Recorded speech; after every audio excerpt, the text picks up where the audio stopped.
Today we will be doing about the Exodontia, and this is an exam revision presentation. So all that which is important in exam we will be discussing today.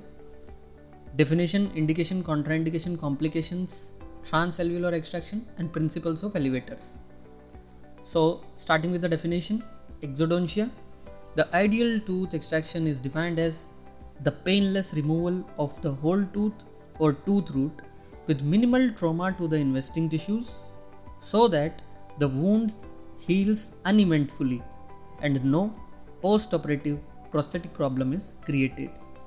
So this was given by Geoffrey L. Ho, and this definition has to be word to word. The painless removal of the whole tooth or tooth root with minimal trauma to the investing tissues so that wound heals uneventfully and no post-operative prosthetic problem is created. So two types of exodontia we have: intraalveolar extraction, which is also known as conventional extraction or forceps extraction, and second type is transalveolar extraction, also known as surgical extraction or open view technique. Coming to indications. So indications of exodontia is periodontal disease. So the most of the exodontia, the most common cause of the tooth extraction is periodontal disease. Second is dental caries and its sequelae. So teeth with carious lesion that cannot be treated by restorative procedure, we have to extract that teeth. With the acute or chronic pulpitis, where root canal treatment is not possible, then you have to go for extraction. Then we have infected pulp which lead to your periapical diseases. So in such cases where we cannot perform endodontic procedures, there we have to go for extraction. If a tooth is mechanically interfering with the placement of your partial denture or bridges, then tooth has to get extracted. Over retained deciduous teeth that prevent the normal eruption of permanent teeth and has to be extracted. Extraction is a part of orthodontic treatment. So you have to extract the tooth under orthodontic procedure. Malpose teeth whose realignment is not possible by orthodontic technique, so you have to extract that tooth. Serial extractions. So in serial extractions you extract few deciduous teeth and few permanent teeth in a chronological order so that you gain the space. After that you have retention of impacted or unerupted teeth is responsible for your facial pain, temporomandibular joint problems and other bony pathologies. So an impacted teeth has to be removed. After that we have supernumerary teeth. They are also indicated for extraction. Teeth which is in the line of fracture is also extracted. Tooth root fracture, especially when root is fractured in the coronal half, that is extracted. Potentially infected roots and root fragments, they are indicated for extraction. Teeth that is causing bony pathology like osteomyelitis, that tooth is also has to be extracted. Teeth which is involved in the dentigerous cyst needs extraction. A decayed first or a second molar, when you are having impacted third molar, so you extract a decayed first or a decayed second molar for the eruption of your third molar. So preparation for radiotherapy. If teeth are not sound, then they has to be extracted. Then last indication is teeth with oral foci of infection. If teeth is causing systemic infection and that infection is causing systemic diseases like endocarditis or other diseases, then you have to extract that teeth. Coming to contraindications. So in contraindication we have local factors and we have systemic factors. In local factors we have local infection with uncontrolled cellulitis. Next is acute pericoronitis, especially with respect to the mandibular third molar. In that case you do not have to remove the tooth, mandibular third molar, if it is having pericoronitis around it. Acute infections like gingivitis or stomatitis or acute necrotizing ulcerative gingivitis, in such conditions also you do not go for extraction. Maxillary premolar and molar extraction in case of acute maxillary sinusitis. So if you are having acute maxillary sinusitis, then in that case you do not extract your premolars and molars, maxillary one. Then if tooth is embedded into your malignant growth, Now if tooth is embedded into a malignant growth, it will leave around the known healing wound. So if you will extract it, then it will the wound healing becomes impossible in a malignant growth. So that is a complicated situation. After that, you have extraction of a tooth from irradiated jaw. So once you done the radiotherapy of a jaw, you do not have to extract any tooth in that jaw. Next is systemic factors. In systemic factors, we have uncontrolled diabetes mellitus. In such patients, first you have to control the diabetes, control the blood sugar levels, and then you have to go for extraction. Same for the cardiac problems also. First you have to control your hypertension, or situations like coronary heart diseases, valvular septal diseases. There you require antibiotic prophylaxis, such as endocarditis. In such situations, prosthetic valves, you require antibiotic prophylaxis. Then you have to go for extraction. Pregnancy. So we all know that second trimester is safe for the extraction or any other dental procedure. So in first and last trimester it is contraindicated, and in second also, when you are giving antibiotics and analgesics, that has to be in the limit that you are giving to a pregnant female. And this is a vast topic to be discussed, what all prescriptions you can give to a pregnant female. Then patients under bleeding disorders. So who gives the history of bleeding disorder should not undergo extraction. Medically compromised patients, patients on steroid therapy. Patients on steroid therapy cannot withstand the stress of extraction because their adrenal cortex secretion is very low. So they require additional steroids. So you have to give additional steroids before the extraction and after the extraction also. Then we have renal failure patients. Renal failure and liver failure. Both of them has intolerability, or they will show no metabolism of your local anesthetic agent and your antibiotics or your painkillers. So such situations needs a medical physician referral.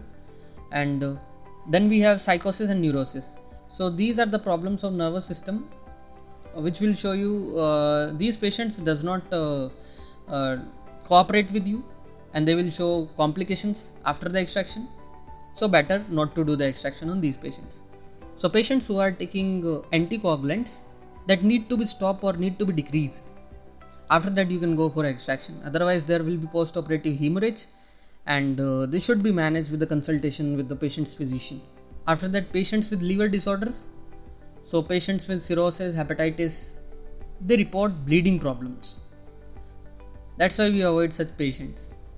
Then we have patient with toxic goiter. So such patients can have problem of thyroid crisis, hyperthyroid patients.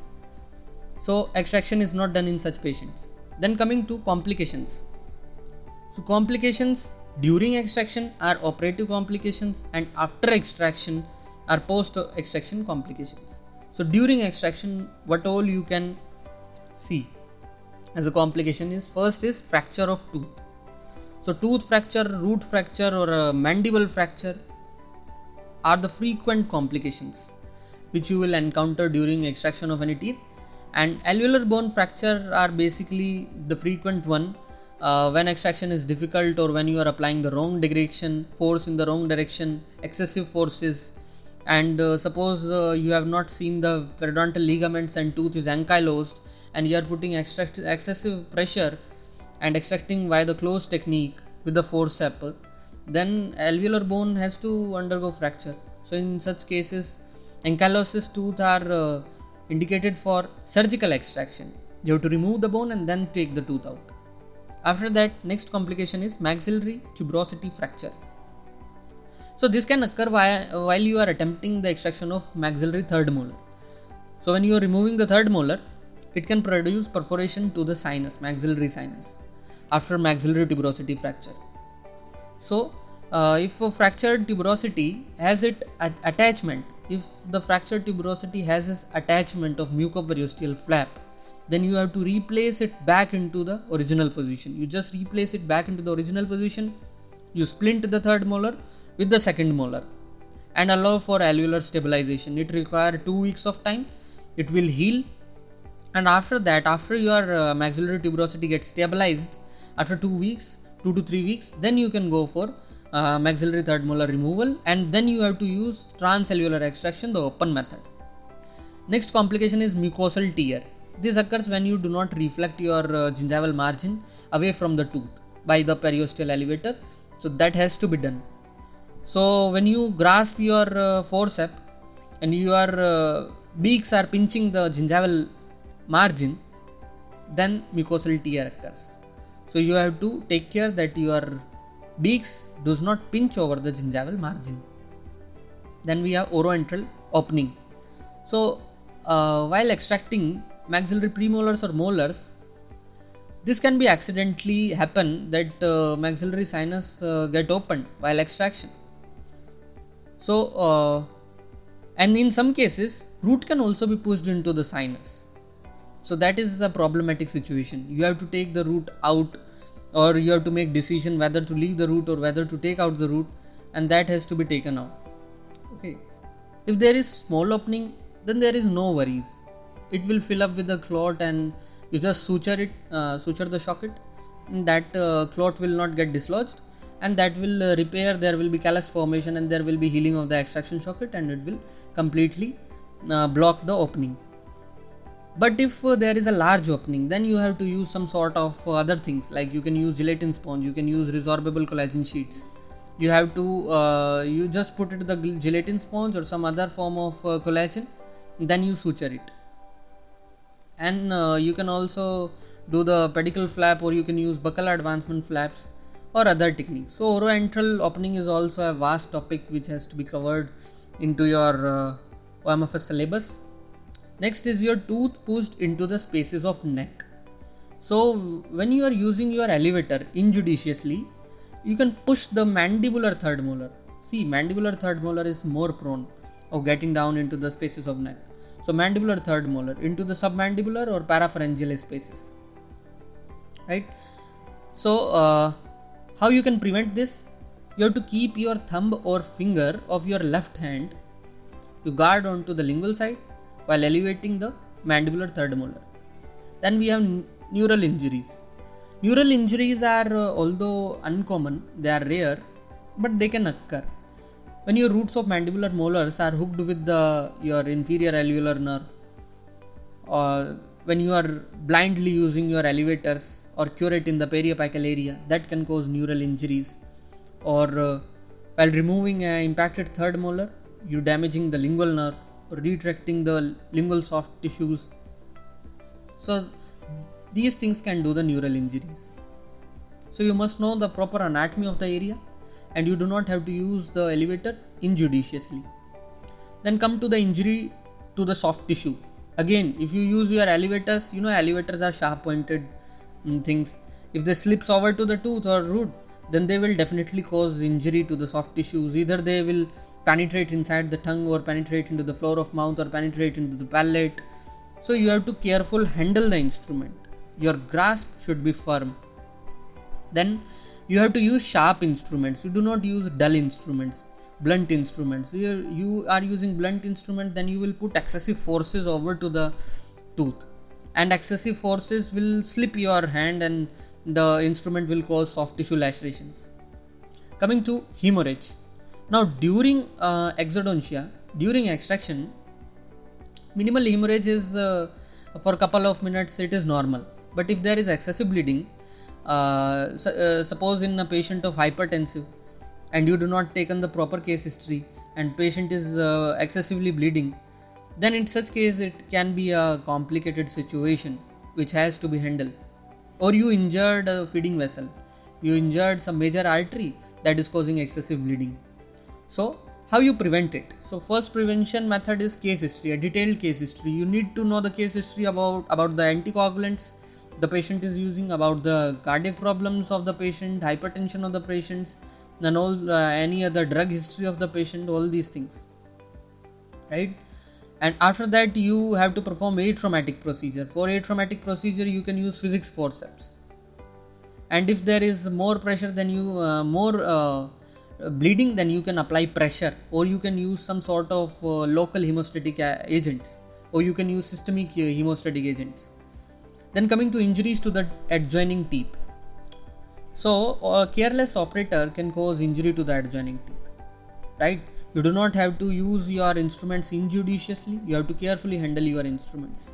Otherwise, your adjoining teeth will luxate, and you do not have to take fulcrum of your adjacent teeth. Never ever take fulcrum of your adjacent teeth. Always interdental bone is always the bone is fulcrum in the lever principle while you are elevating the teeth.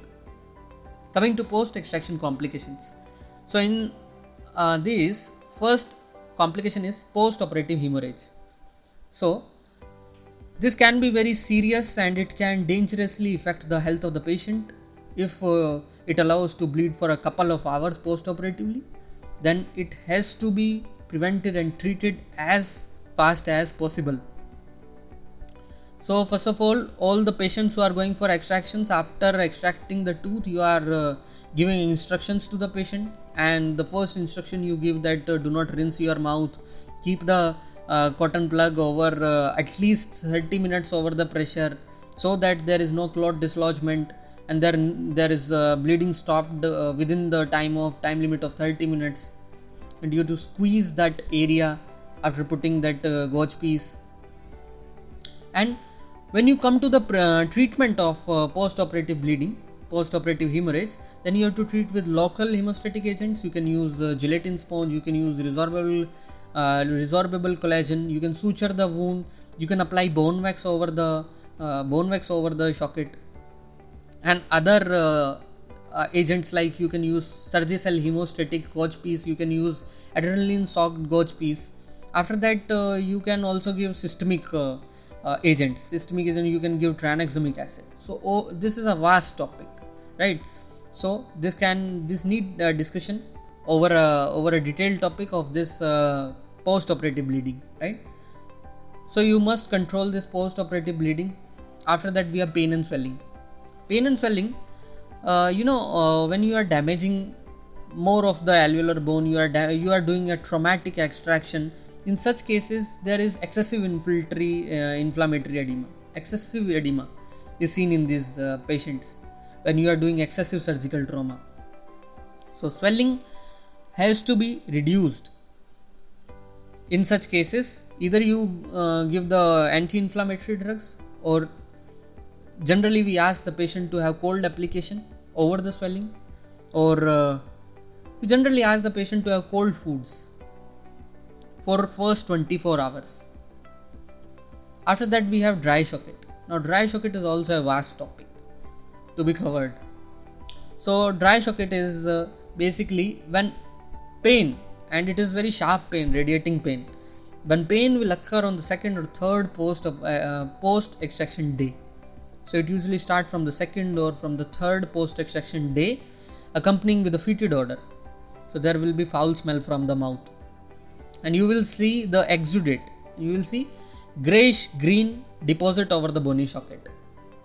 So how you are gonna manage this case is also a detailed list of management you have for the dry socket. I will tell you that as soon as you see the dry socket, you have to irrigate the socket, you have to clean up all the grayish green deposit, and you have to induce the bleeding in the socket. You will see the bony bare walls, and you have to fill the socket again with the blood, and you put the your alveogel into the socket, or you use zinc oxide, eugenol, cotton plug inside the socket. Slowly your bone will heals up and cotton will be get dislodged out from the socket. Or you have to use your antibiotics, right? You have to give antibiotics, so there is appropriate wound healing. And patients who are predisposed to this dry socket, usually it occurs in the mandibular second and third molar, or first molar also. And when you use injudiciously, you give traumatic extraction, you use lot of forces while extracting the teeth. So in such cases dry socket occurs. So you generally have to go for antibiotic prophylaxis. You have to use chlorhexidine mouthwashes to prevent dry socket. You have to use your gelatin sponge. Just pack it with the gelatin sponge and suture it well, so there will be no gelatin, no dry socket. So this is a vast topic. You can also give local application of Matrohex gel. So we will talk it in detail in another separate lecture. Coming to osteomyelitis. Now osteomyelitis is also a separate chapter, which is huge chapter. So for this, if you for now, if you are extracting and if you see patients with a high grade fever, increased WBC count, and adjacent teeth become loosened, and you see the pus is coming out from the socket and socket has not healed up, so this you take an IOPA, and in IOPA or radiograph you found that bone is showing more theta in appearance, then it is indicative of your osteomyelitis. Then you have to go for detailed treatment of osteomyelitis. You have to treat it surgically also, you have to treat it pharmacologically also, right? You irrigate the socket, and how you can prevent the osteomyelitis by giving appropriate antibiotics, removing all the foci of infections, and you properly irrigate the socket. You do not have to leave any debrided or necrosed material into the socket, right? Otherwise there will be no wound healing. And you do not have to expose the socket to the radiotherapy, right? So otherwise there will be osteoradionecrosis. And vice versa, in a radiotherapic a jaw which has undergone radiotherapy, you do not have to extract in that jaw. Then next we have bacteremia. Now bacteremia is basically bacteria is going into the blood mainstream, and you generally you will see that patient feels malaise, loss of appetite, or patient will see fever, a mild grade fever after extraction. Then you have to treat the bacteremia by appropriate antibiotics. And coming to the last complication, which is your precipitation of systemic problems. So any systemic problems like liver failure, liver problems, liver diseases, angina pectoris, and other systemic problems like endocarditis, prosthetic valve diseases, your valvular vegetations over the prosthetic valves. So all these systemic problems has to be treated prior to the extraction, right? Otherwise there will be lot of complications after extraction.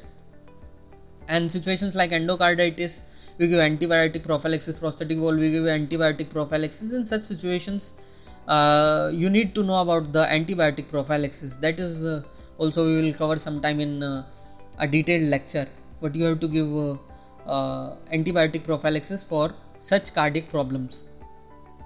Okay, so this finishes the indication, definition, contraindications, complications of your exodontia.